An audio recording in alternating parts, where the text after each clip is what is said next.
Hey, hi everyone, welcome to the part 1 of day 2 of the DP workshop.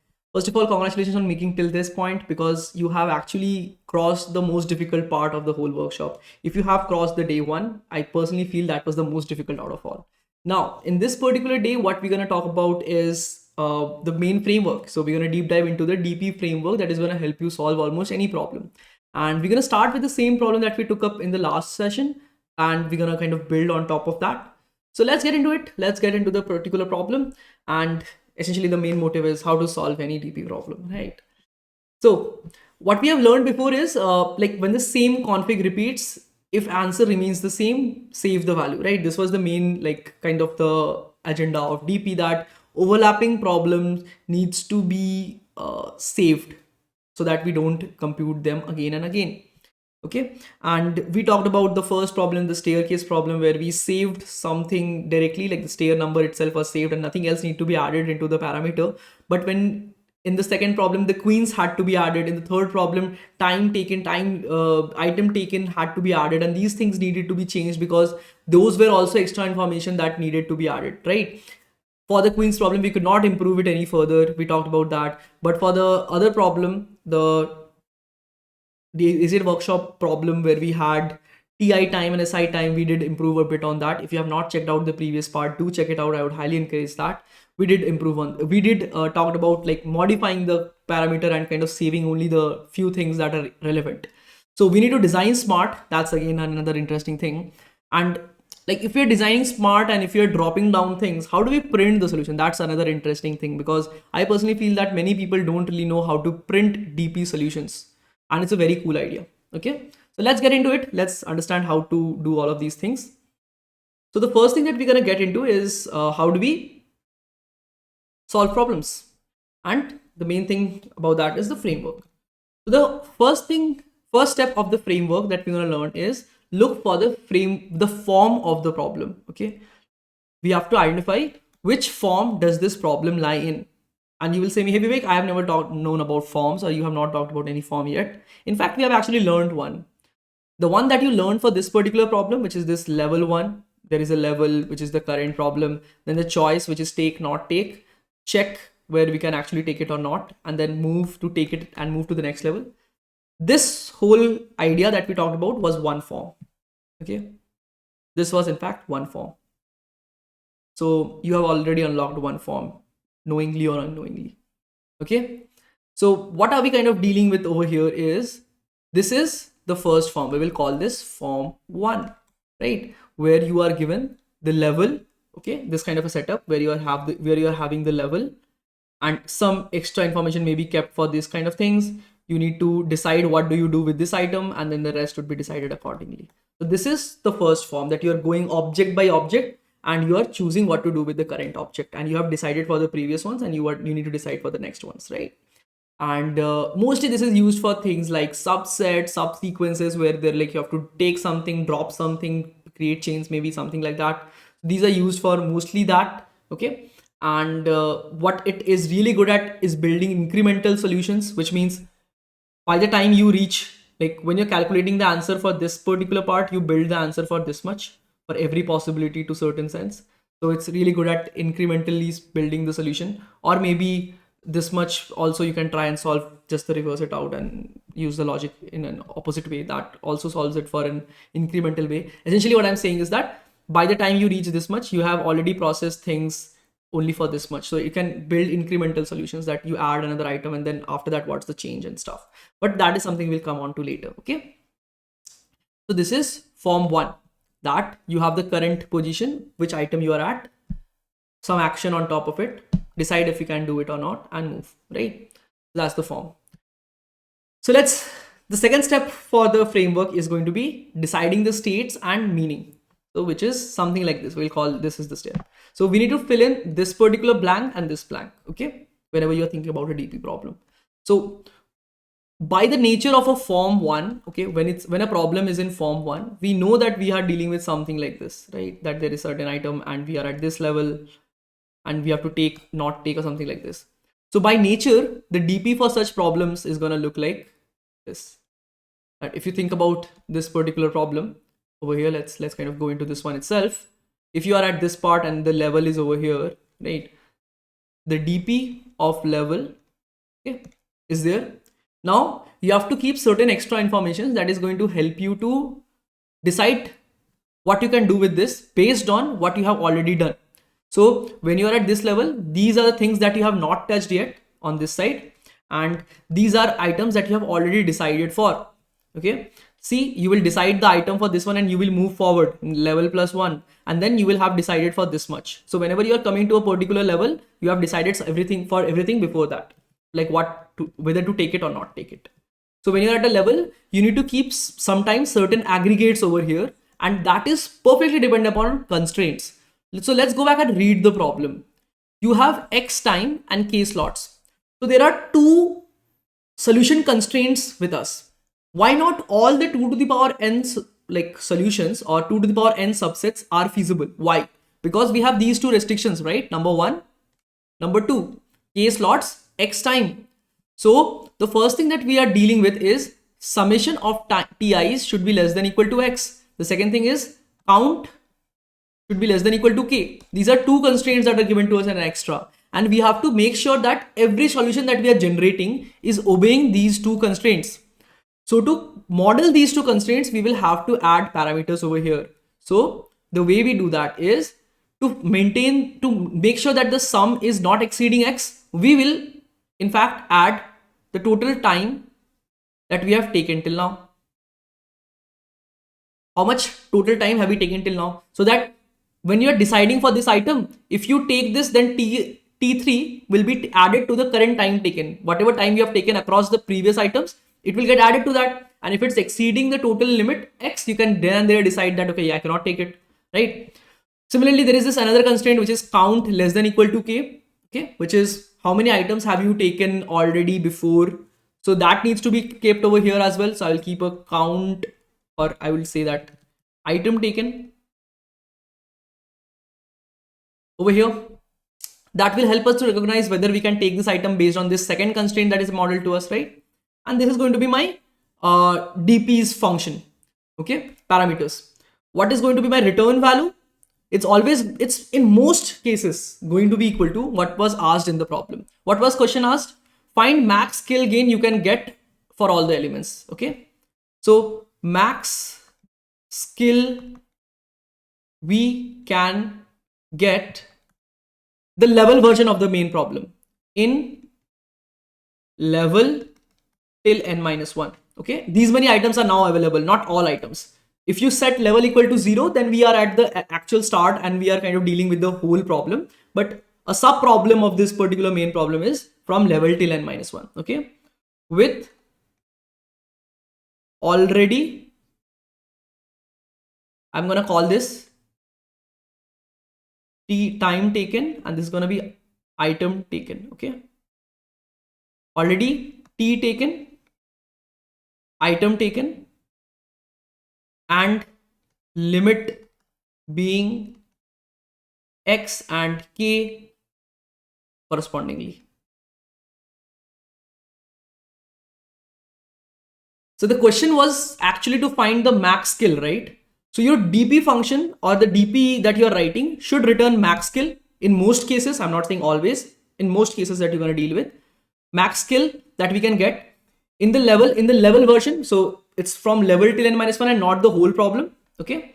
With whatever extra parameters you have had added, that will be there, like that is like extra information that you have, and the limits that were given in the problem, the constraints that were given in the problem are there, okay?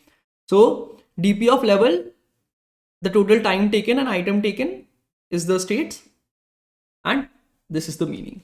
Now this is the main recurrence that we now need to design so that we can solve this problem, okay? Same problem with the level version, with the extra parameters being available to us depending upon what constraints in the question do we have to model. These parameters came from the constraints that were given in the problem, okay? That's the main crucial idea on how do you design states, okay? Okay, let's move on. What's the next step? So after you have decided the states and meaning of the dp, you're going to decide the transitions. How do you decide the transitions? Let's get into that, okay? So if you're over here and you are at level, okay, and out of the previous items, let's say, okay, you have taken some time taken and item taken. Okay, or I'm in short writing I taken. Okay. So these two things, you know that how much time you have taken from the previous items and how much items you have taken from the previous items. At this level, you have two choices, right? One is to take or not take. So corresponding to every choice that you have, you need to check. Check can be done very easily if you know these two items. If you can check, then you write the transitions according to that. So what the transition, the way we're gonna write it is dp of, yeah, you are at this level, you have t taken, item taken, right? Now from over here, there are two branches that we get. One is if you take, okay. Other one is if you don't take. I'm gonna just swap the positions of the two. Take, okay. Now, when is don't take possible? You can always not take something because it is not going to increase our time and count. So it is always feasible. If this much was feasible and if you don't take it, then this much is also feasible, right? So don't take is always feasible, and we write simply if you don't take this, okay. So you are now left with this much to decide because this now is decided that you have not taken it. So you go to the level +1, okay. You have this much to decide. Since you did not take this, the total time taken before level +1 is not increasing. So t taken remains same. Okay. And the item taken is also same because you don't take that item. So nothing changes. And this is the DP call that happens over here. Why? Because you need to find out the maximum best you can do as a skill out of the rest of the items. And by not taking this item is the best that you can do over here. That is one option. If you don't take, then the best you can do further forward is by not, and you're exploring only the option that you're not taking it. So if you don't take it, it is going to be same as the best you can do from over here with these parameters into action. Okay, that you have this much of space left. You have not taken this, so nothing changes. If you take this, okay, the condition for that is a bit different because in that case, there has to be certain conditions satisfied. So there has to be a check over here. Okay? There has to be a check over here which checks whether this item can be t taken plus t3 is supposedly less than x, and item taken plus s3 has to, item taken plus 1 has to be less than equal to k. These checks happen, but if it is feasible, okay, if it is feasible, then if you take this, you get a, so note that this dp value is the max skill, right? So we are returning some skill value. So if you take this, you get S3. I'm just writing S3. It will be actually S level. Okay. Let's write S level only. Okay. S level. So you take this, so you get this skill. So beyond this, what is the best you can get? If you take this, you get this. Plus, beyond this, you are at DP of level +1. Okay. Think about this very, very clearly. Till this much, the time taken was t taken, and you took this problem too. Okay, you took this problem too. So the time taken will be whatever time taken till this point plus till this point. So it will be t taken, sorry, capital T taken plus t of level. Okay, and the count after this beyond this point would be the item taken previously +1 because you are taking this item too. So beyond level +1, you would have item taken +1. So these would be the three parameters that would be there for the transition. Okay. How did we design this? Based on my current items choice, I will get into two different directions of actually exploring the solutions. One is if I don't take this, one if I take this. If I don't take this, I'm going to go to the next choices, obviously, like rest of the items will have choice. I have decided for this item and the previous items. So when I go to the next item, what kind of configuration am I then? So for the next items, I am in the same kind of configuration as this item before because things didn't change. But in case you take it for the next item, I reach, but I have more time and items taken. So now I am restricted a bit more for the rest of the items, right? But I do get the skill out of this. Okay. I do get the skill out of this. Now, finally, we have these two options over here and we need to find out the maximum possible going forward over here. So what we'll do is out of these two branches, we will simply take max. Because we have to find max skills. So if I don't take and I get a better score, I will not take this one. If I take this one and find out the best thing that I can do after that, If that is better, then I will take that, right? So whichever turns out to be a better score, whichever turns out to give me a higher value, I will use that. So that's why I'm using a max over here. Okay. So what did we learn over here? While transition designing, you have to again explore those choices that we had written earlier. Corresponding to every choice, there is obviously a check if it is feasible or not. But if once you have designed the check, what you do is next is you write down the next move. Where do you go with the correct parameters according to that, and design the correct value that comes out from both the branches, merge them using the expression that is given, like max in this case. So we have to find out max, right? So that is the main idea for designing transition. That is the step 3 of the whole process. So we are done with looking for the form 1 in this problem, right? Deciding the states and meaning for this particular problem. So we decided that we're going to keep level because in this problem it's relevant. It's a form 1 problem. This comes from this form. Okay. Then for this model, this question's constraint, which is the time being limited to x and count being limited to k, we have a time taken and a count taken, or item taken, to model those two extra constraints with us, so that we can always check them very neatly without saving the whole previous decisions that we have taken, or all the solution space that we have taken, partial solution that we have built yet. Partial solution means whatever things you have decided till now. And the meaning was the same as problem, same as question, for level till n-1 instead of 0 till n-1. Okay. Decide the transition based on choices that we have. This again comes from the form only. So the form decides the states and the form has some choices. So that essentially helps us to decide the transitions too. But you have to be careful about the checks and what do you write in the expression. So we will learn that gradually as we code more and more problems. Okay. Next is to check time complexity. This is all that we are doing right now in mind or on a notebook, right? We have never touched the code yet. So don't code DP problems unless you have checked the time complexity, and after that you can maybe move to code, and if it's fitting in the time limits. So how do you check time complexity for a problem? Okay. How do you check time complexity for a particular problem? That's or a DP problem. Okay. So I'm going to give you a quick formula to you. Okay. I'm going to give you a quick formula. The time complexity of a problem, okay, is going to be number of states, okay, the number of states that we have multiplied by 1 plus average cost of transition. Okay, number of states multiplied by 1 plus average cost of transitions, and in most cases it's equivalent to number of states multiplied by 1 plus average number of transitions per state. Average means average over per state. Okay, number of state multiplied by, so this is very, very important. I mean, remember this, number of states multiplied by 1 plus, obviously you will keep all of these things in later on in an order notation, but yeah, that doesn't really matter right now. Order of number of states into 1 plus average transition cost per state, and which is generally number of transitions with very few exceptions. Let's kind of go into like this particular problem. How did we decide? So there are two parts to it, right? One is states, one is the transitions. So let's focus on the states part first. How do you find the number of states of a DP problem? So you see the parameters and see how many values that they can take totally.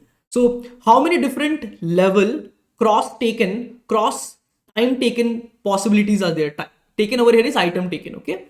How many different possibilities of level taken and time taken are there? So level can be in the range 0 to n. That is only feasible, right?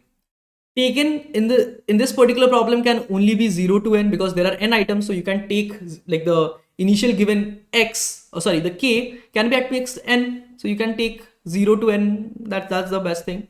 Time taken, how much time can you take? It can be in the range like 0 to summation of time ti's that is given to you, right? Summation of the times that is given to you for the problem. All of the, if you take all the items, then the worst case time taken would be summation of t of I. Or in this case, we don't even need to save till summation of t of I. Why? Because anyways, we are bounded by the time x, right? So any feasible time taken, which means it is possible, has to be less than equal to x, right? So we can say that the time taken is going to be restricted by 0 till x.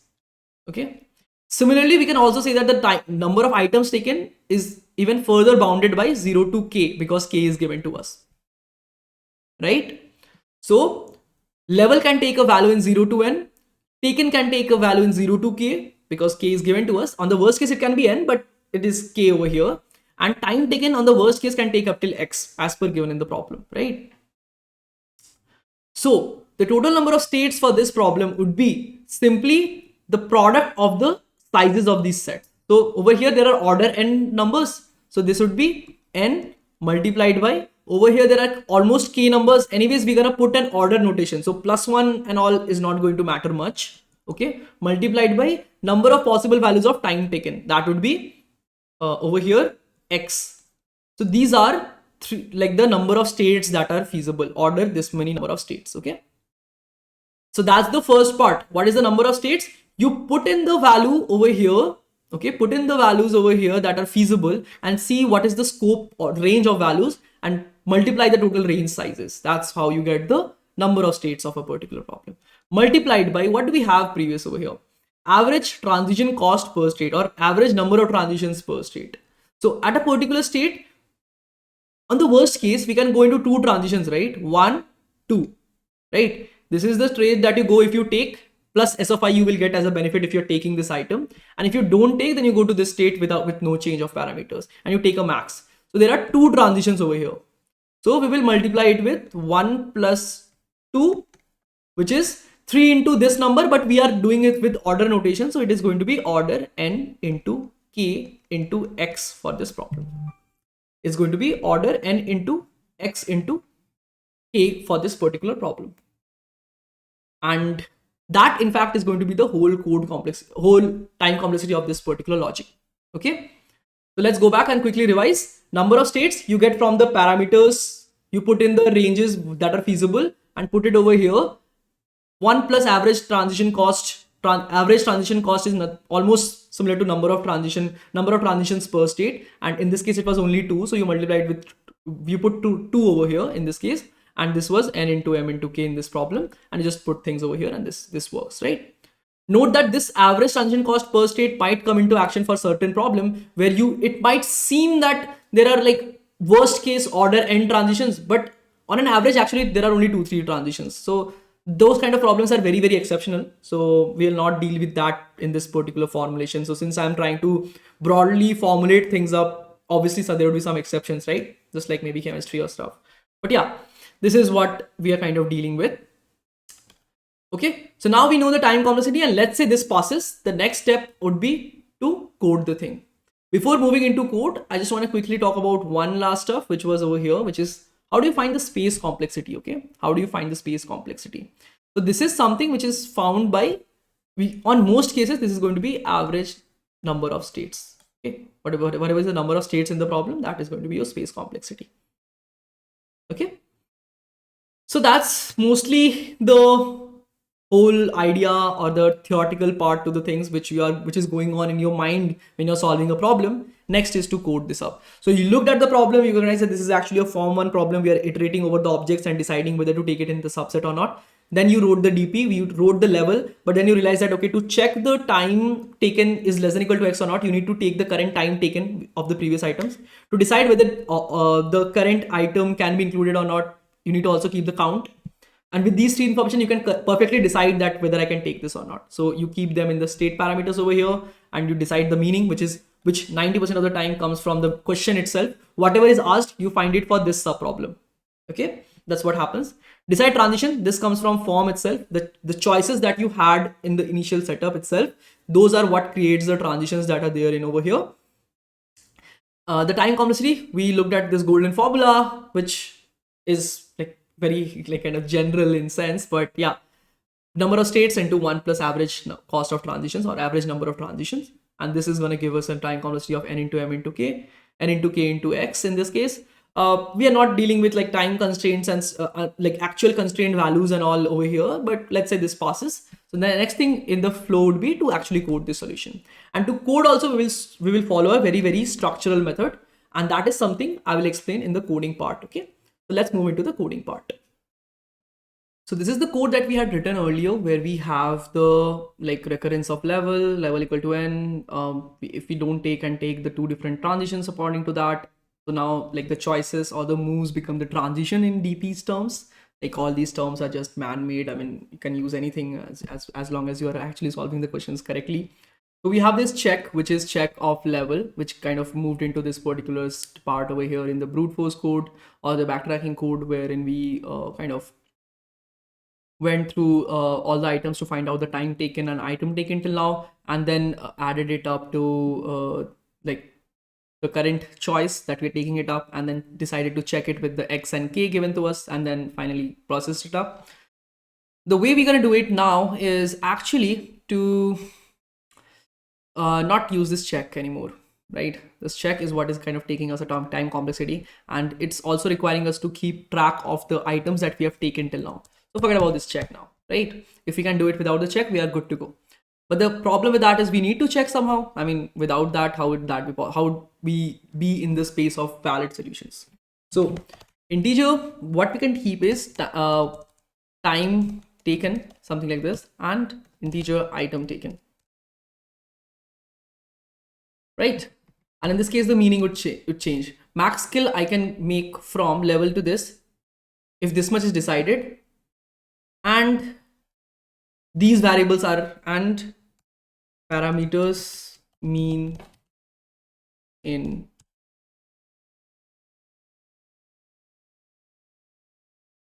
So this is one way to kind of do it, things that you have how much time you have taken and how much items you have taken in the range 0 to -1. That's what parameters you're also passing. Level is the current item in the range 0 to n-1, right? And now we write the same code. So I'm going to just delete this code. I'm going to write it again so that you clearly see how I can write any structural code for recursive parts. This is the parameters that we decided. So this is the step 2 that we decided the DP and its meaning, right? We're going to write still as a recurrence and not a DP. I'm going to replace that later. The next thing is we're going to write pruning. The structural part of the code is always going to be pruning, then base case, then it's going to be cache check.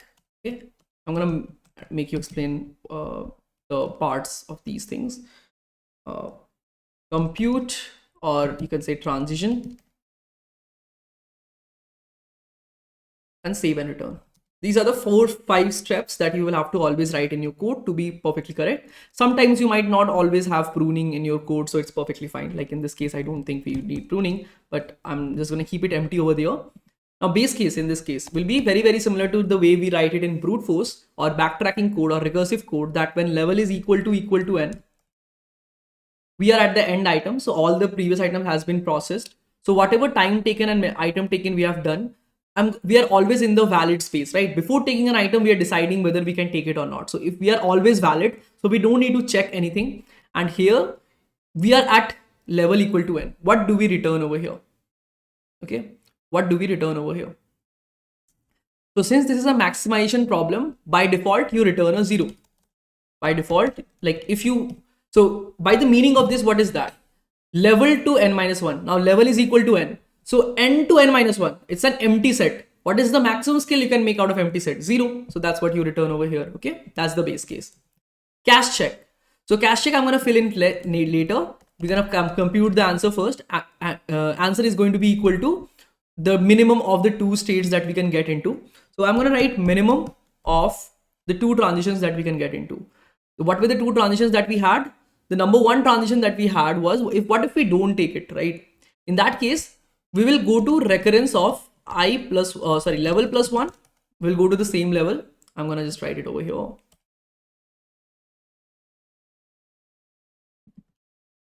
Right. Yeah, sorry. This one would be level plus 1. And this one, we will have the same time taken and item taken as the previous one because we don't take this one. Time. I'm not going to keep the min over here. I'm just going to keep it over here. This is the first part. Time taken, item taken. That's there. If it's possible to take this item, how to decide if it's possible to take this item?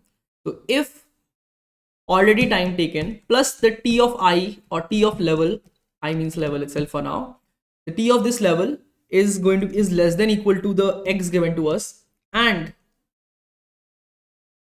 item taken is plus 1 is less than equal to k, in that case we can take it. So this is the check for taking this item. This is how you check, right? For not taking it, then we don't need a check, and that's why I've not written that particular part. If you can take this item, what we will do is we will do answer equal to min of the previous option that we had.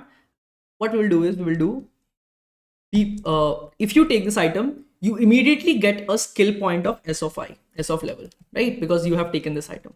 Plus, you are now into this branch that you have. Let me go back to the transitions. You have now taken this item and you are in this particular side of things. So this is the transition that we had written over here. That same thing we're gonna write over here. Okay, it is the same thing that we are gonna write over here. Let's go back to the coding part. The s of level plus recurrence. What is the best skill that you can do from the rest of the items? From the level plus 1, because level is now decided, level plus 1.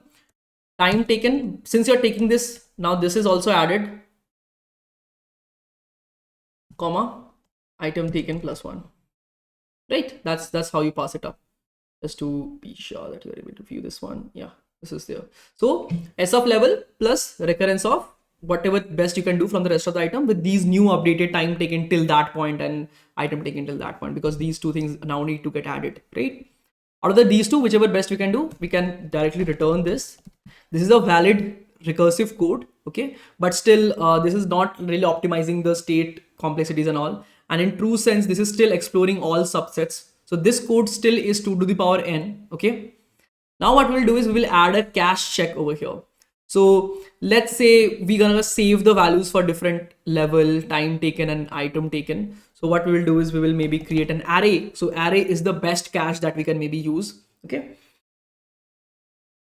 Integer ARR, or sorry, integer DP, which is gonna contain, let's say the level, there are 100 items. All of them are, let's say 100, okay? Note that I've written 101 because level can be equal to 100 also. Time taken can be equal to 100 also. Item taken can be equal to 100 also, okay? So let's say these are the states. Maximum time taken, the x given value is up till 100. This is up till 100 and this is up till 100. So this is the 3 different parameters. So note that whatever is the range, level is 0 to n. So keep 0 to n over here. This can take 0 to the x. So you keep 0 to x over here.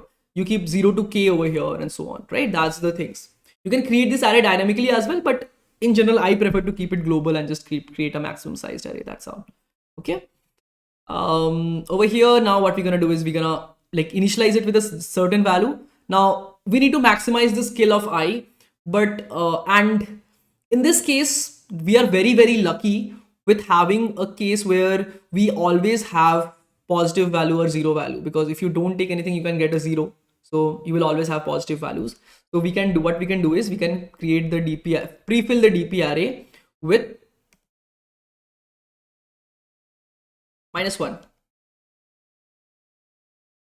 By the way, don't pick up memset directly from this one. Memset works for values like -1 and 0, but it doesn't really work for like values like you can say 1, okay? And in Java, if you're writing, this would be array.fills function and stuff like that. So this is what you are kind of doing over here. Pruning would be nothing over here. This would be there. Cache check if DP of level, comma, time taken, the current time taken. These are all parameters. Pass in all the parameters properly. You don't drop anything. You cannot drop anything, and that will make the code wrong.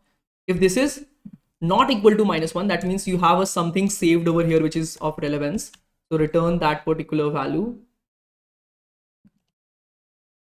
or else while you compute, before you return, you save it. So the way this expression evaluates is it first assigns this answer to this and then returns that same value. So you can write it in a single line as well. So that's why save and return. Okay. So this is the whole code for this particular problem if you think about it. Okay, if you think about it, this is the whole code for this problem. No pruning, level equal to n as the base case. DP of level, time taken, item taken not equal to -1 is over here. This is the cache check. If it's saved value, then retain the saved value, or else compute the answer and then save and return. Okay. this is going to be almost all of the code that you need for this particular problem. If you have any particular thing, any particular doubt in this code, as we know that we have the doubt sessions at the end at 11, so feel free to ask them up or in the comments of this particular video. Do post them down in the comments of this particular video. I will take the comments as the doubts, because getting it from the chat might be difficult. I mean, answering all the questions, so comments would be the best place to like add any doubt that you have. Okay. This would be mostly there for the code. I mean, I think that would be all for this particular problem. Okay, so we kind of now are done with this particular framework. So in code also we have these smaller action items, like if you can understand that. Just quickly, one is pruning. Number two would be, you can say, base case. Number three would be cache check. Number four would be transition or compute. Number five would be save and return. That's the whole idea. So this is what we are kind of dealing with over here in terms of code 2. And this is the exact framework that we're going to follow for almost all problems repeatedly, multiple number of times, so that you get more accustomed to it. So the two things that are left now is to practice this flow multiple times and to acquire new forms over here and to see how does that work, how does this flow works in those forms. So that's where practice comes into action, and that's what we're going to be doing a lot of times in this workshop, right?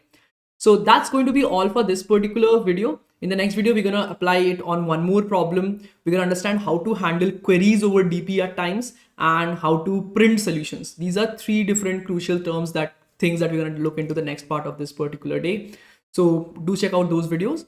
And if you're liking the particular series, do like the video. That, like, it seems like a very simple thing, but it helps me create more such content on YouTube. And definitely comment down below if you have certain requirement, if something is unclear, and if you, whatever things you learned, these all things, I'm always open to kind of discuss all these things on the comments. Okay, so that will be all from my side. See you in the next video. Bye bye.